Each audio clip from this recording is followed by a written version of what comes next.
மனுஷனுடைய பார்வை எப்படிப்பட்டது உங்களுக்கு தெரியுமா? ஒரு நல்ல வஸ்திரங்களை உடுத்திக்கொண்டு ஒரு விலை உயர்ந்த காரில் நம்ம இறங்கி வரோம் அப்படின்னா, மனுஷன் நமக்கு கொடுக்கிற கனம் அது விலை உயர்ந்ததாக இருக்கும், விலையேற பெற்றதாக இருக்கும்.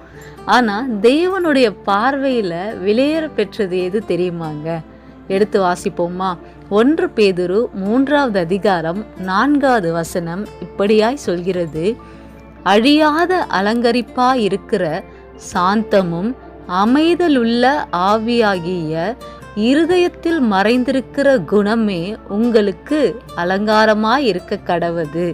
அதுவே தேவனுடைய பார்வையில் விலையேற பெற்றது.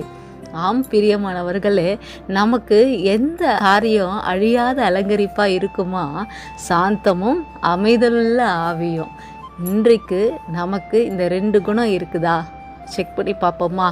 பிரியமானவர்களே, இந்த 2 குணம் நம்ம கிட்ட இருந்துச்சு அப்படின்னா, நம்ம தேவனுடைய பார்வையில் எப்படிப்பட்டவர்களா? விலையேற பெற்றவர்களா.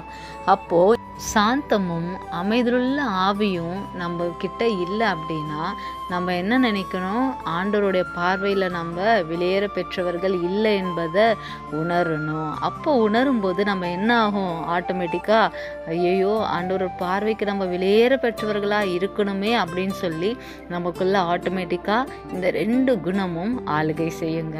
அதனால் ஒருபோதும் நீங்கள் சண்டை போடாதீங்க, கோபப்படாதீங்க. ஆண்டவர் நமக்கு அமைதலுள்ள ஆவியும் சாந்தத்தையும் கொடுத்திருக்கிறார். ஆமேன். ஹல்லேலூயா.